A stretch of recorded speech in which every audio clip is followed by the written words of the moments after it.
Week 17 fantasy football championship week, quarterback, tight end, defense, and special teams streams. Danny Dimes is coming off of a top 10 finish.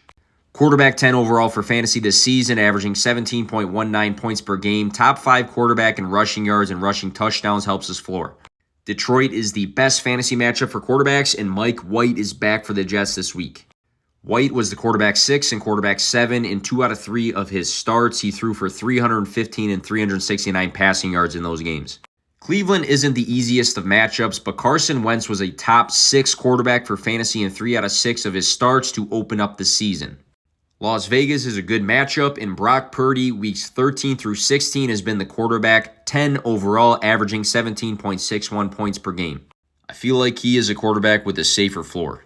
Maybe a bit deeper here, but Sam Darnold is coming off of a top 10 performance in fantasy, 4 straight games with a passing touchdown and no turnovers. For tight ends, I'm kind of cheating here, but if Cole Kmet is available, the last time he played Detroit, who he plays this week, he was the tight end 1 for fantasy that week, scoring 23.4 fantasy points. He caught 4 of 7 targets, with 2 of them being touchdowns. Noah Fant is questionable, so you have to monitor this, but he's had some decent games the last couple of weeks. 2 games were around 14 fantasy points. No Tyler Lockett can meet a bump in his role.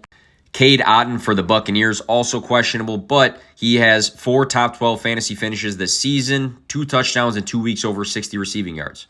Juwan Johnson has 7 touchdowns this season, top 12 for air yards, average depth of his targets, deep targets, and red zone targets, 2 games over 20 fantasy points. Tyler Conklin kind of has a fluctuating role, but in Mike White's last 2 starts, he threw to Conklin 7 and 8 times. Seattle is the second best fantasy matchup for tight ends. Logan Thomas is coming off of a game he saw some decent targets. When Carson Wentz was the starter, he saw 6, 5, 3, and 6 targets. Another deeper option here, Jordan Akins. He's had some good involvement in this offense, especially with guys banged up. Jacksonville is also a plus matchup for tight ends. Another deeper guy, and he plays tonight, Thursday night, but Jelani Woods last week saw 5 targets from Nick Foles. He's shown us some receiving yard upside, and New York is a plus matchup for tight ends in fantasy.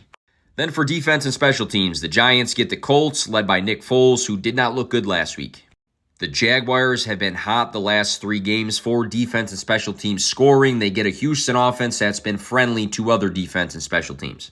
The Chargers had a good week for defense and special teams last week. They get the Rams and Baker this week. And then we know that Russ is not cooking in Denver. Kansas City gets them this week.